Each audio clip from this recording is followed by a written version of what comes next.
Welcome to English as a Second Language podcast number 19. Tough Negotiations.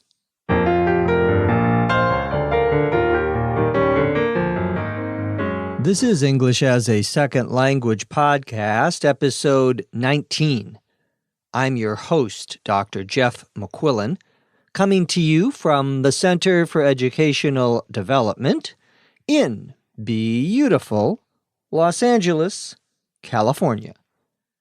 In this episode, we'll try to negotiate or arrange a good deal or bargain. It's a story about my experiences renting an apartment here in Los Angeles. Let's get started.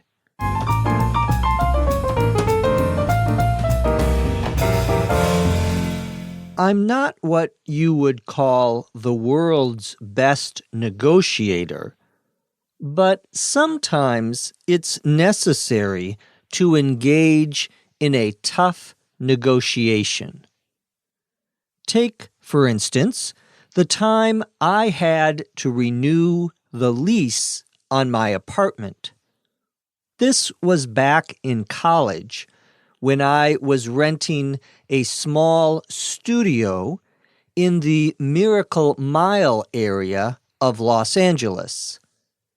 When my lease was up, the landlord and I sat down to hammer out the terms of a new lease. "I'll tell you what I'm going to do," he said. "I'm going to give you a break on rent if you sign a 2-year lease instead of just a 1-year lease." "Well," I said, "I don't know. What sort of break are we talking about here?" "I'll give you a 5% rent increase instead of a 10% increase in exchange for you signing a 2-year lease. It's a win-win situation. You get a cut in rent, and I get the security of a 2-year lease." At this point, I decided to make a counter-proposal. "How about this?" I said. "You give me a 1-year lease with a 6% increase." "No, I can't make that sort of deal," he said. "But here's what I can do, and it's my final offer. I'll pay for your electricity for the first 6 months of the lease, along with the other terms I mentioned before."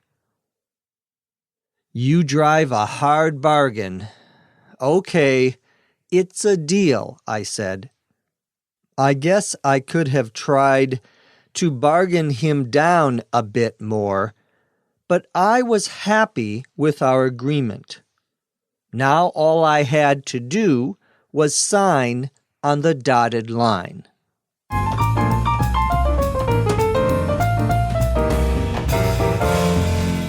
Today we're talking about negotiations. Negotiations are when you have to try to reach an agreement on something with someone, either in business or in your personal life. Tough negotiations are difficult negotiations, negotiations that require a lot of effort or work. I started by saying that I'm not what you would call the world's best negotiator. Someone who negotiates is called a negotiator. Negotiator.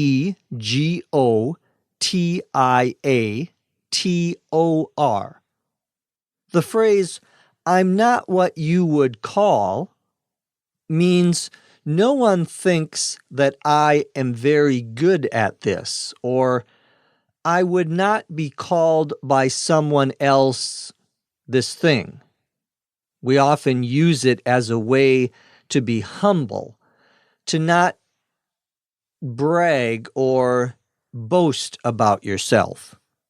So when I say, I'm not what you would call the world's best negotiator, I'm saying I'm not very good at negotiating.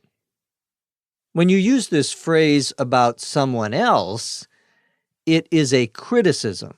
If someone is a very bad singer, you could say, he's not what you would call the world's best singer. People say that about me all the time. I said in the story that sometimes it's necessary to engage, to take part, in a tough negotiation. Then I said, take, for instance, the time I had to renew the lease on my apartment. Take, for instance, means simply for example, or as an example. The time I had to here means when I had to. I said I had to renew the lease on my apartment. To renew some agreement or contract means to extend it, to make it go longer. So when you have an agreement and you renew it, you're committing to a longer period of time. You are promising to do what the contract says for a longer time. I say that I'm trying to renew my lease. A lease, L-E-A-S-E, is a rental agreement, a contract between two people where one person owns something and the other person pays to use it. A lease is a contract to rent an apartment or some other building. You can also use the term lease for a car. If you're leasing a car, you're just paying rent on the car. You're using someone else's car by paying them money. For an apartment in the United States, typically, you sign or agree to a 1-year lease. After 1 year, you can usually renew your lease. I said that the tough negotiations that I was part of were back in college. We use that expression, back in, to mean when I was or at the time of. For example, you could say, back in the 1920s, people liked to dance to jazz music. That means that in the 1920s, people enjoyed dancing to jazz music. I said I was renting a small studio in the Miracle Mile area of Los Angeles. A studio apartment is a one-room apartment. Everything is in one room. Your bedroom, your bed, your kitchen, your clothes. You have just one room. If you have a separate room for the bedroom, that would be called a one-bedroom apartment. But this was just a studio apartment. The Miracle Mile area is just a part of Los Angeles in the middle of the city of Los Angeles. I said that my lease was up. When a lease is coming to an end, we can use the expression was up or is up. We can also use that with the word time. Time is up means there's no more time or time is over. The time is finished. If you have students who are taking an exam and the teacher says time is up, she means stop working on your exam. The time is over. In the story, my lease was up.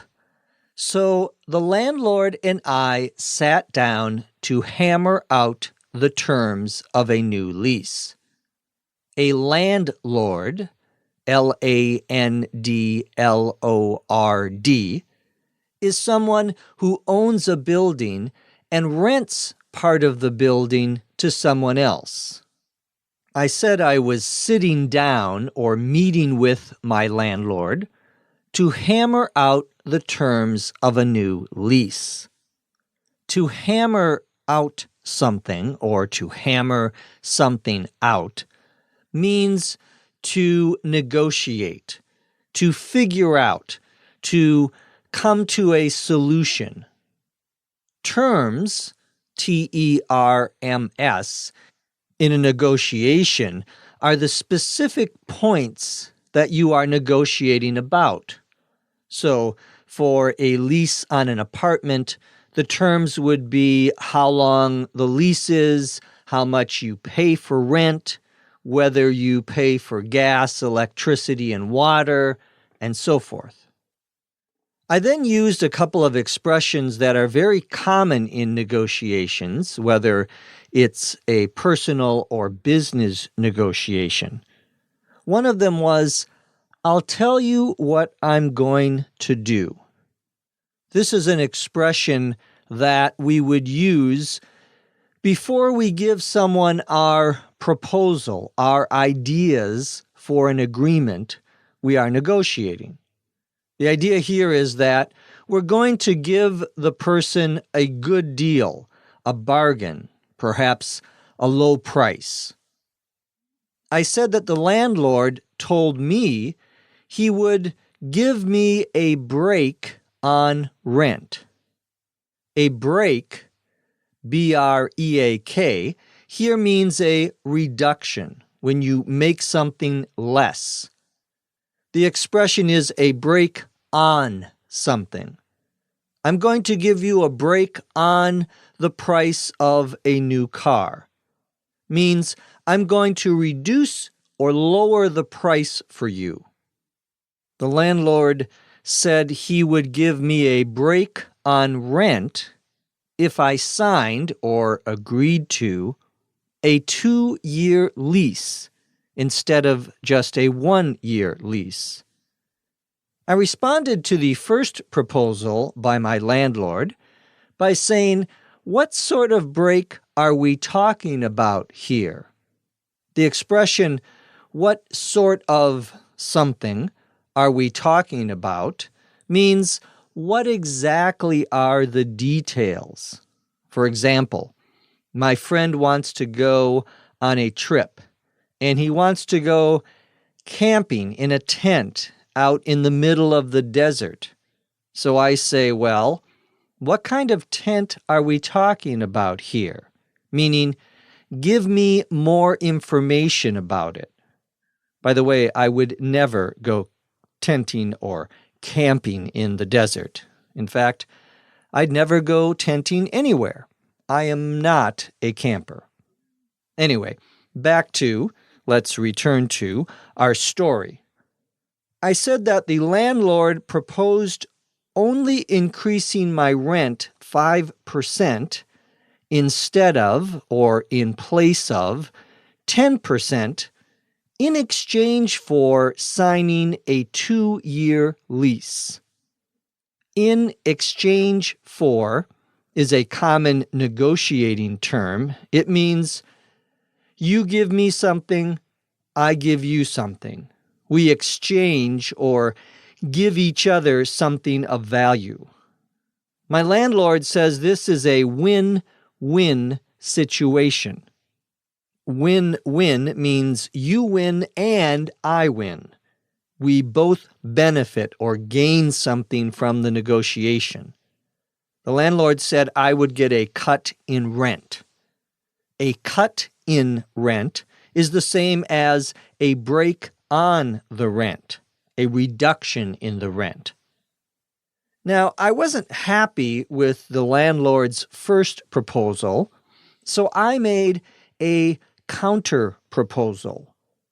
A counter-proposal means after someone proposes or gives his ideas, you reply with or give your own ideas. We even use that word counter as a verb. He countered my proposal with another proposal. Instead of counter proposal, you can also say counter offer. I introduced it by saying, "How about this?" And then I gave him my idea. That expression, "how about this?" is used before we are about to give someone our views or ideas about how the contract or the negotiation should be. You can use this expression when you're trying to come to an agreement with someone about what to do, about any situation. For example, you could say, "You want to go to the movies? I want to go to the beach. How about this? We go to the movies first and then the beach." That is how we use "how about this?" I said, "How about this?" and then gave my counterproposal. You give me a 1-year lease with a 6% increase. He responded by saying, "No, I can't make that sort of deal." A deal, D-E-A-L, is an agreement. He then said to me, "But here's what I can do, and it's my final offer." There are two expressions here. Here's what I can do, and final offer. Here's what I can do is what you would say in a negotiation when you're not agreeing completely with the other person, but you're willing to compromise in the negotiation. To compromise means you give up something and the other person gives up something. The other term my landlord used was final offer. When someone says, "It's my final offer," they mean, that's all I'm willing to do or to give. The person is not going to compromise anymore. My landlord's final offer was that he would pay for my electricity, my electrical bill, for the first 6 months of the lease, along with or in addition to the other terms he already mentioned. I ended by saying to my landlord, "You drive a hard bargain." A hard bargain is a difficult bargain or a difficult agreement. The expression "to drive a hard bargain" means that the other person is a very tough negotiator, that the negotiations are very difficult. I then say, "It's a deal," meaning I agree to your terms. I accept your proposal. I say that I could have tried to bargain him down a bit more. To bargain someone down means to get them to reduce their price or to compromise more. I did not try to bargain my landlord down because I was happy with or satisfied with the agreement. After I agreed to my landlord's terms, I said that all I had to do was sign on the dotted line. All I had to do means the only thing I had to do. The dotted, D-O-T-T-E-D, line in a contract is where you put your signature, indicating you agree to the contract. This is a common expression in English, to sign on the dotted line. It means you are going to sign a contract agreeing to something. Now let's listen to our story, this time at a normal speed.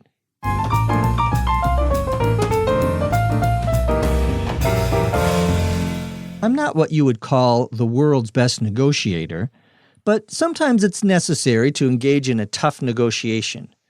Take, for instance, the time I had to renew the lease on my apartment. This was back in college when I was renting a small studio in the Miracle Mile area of Los Angeles. When my lease was up, the landlord and I sat down to hammer out the terms of a new lease. "I'll tell you what I'm going to do," he said. "I'm going to give you a break on rent if you sign a 2-year lease instead of just a 1-year lease." "Well," I said, "I don't know. What sort of break are we talking about here?" "I'll give you a 5% rent increase instead of a 10% increase in exchange for you signing a 2-year lease. It's a win-win situation. You get a cut in rent, and I get the security of a 2-year lease." At this point, I decided to make a counter-proposal. "How about this?" I said. "You give me a 1-year lease with a 6% increase." "No, I can't make that sort of deal," he said. "But here's what I can do, and it's my final offer. I'll pay for your electricity for the first 6 months of the lease, along with the other terms I mentioned before." "You drive a hard bargain." "Okay, it's a deal," I said. I guess I could have tried to bargain him down a bit more, but I was happy with our agreement. Now all I had to do was sign on the dotted line.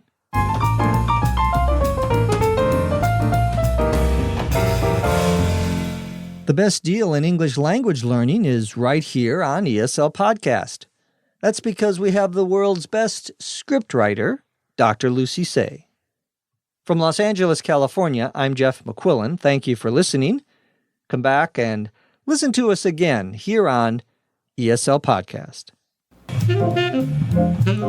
English as a Second Language podcast is written and produced by Dr. Lucy Say, hosted by Dr. Jeff McQuillan. This podcast is copyright 2006.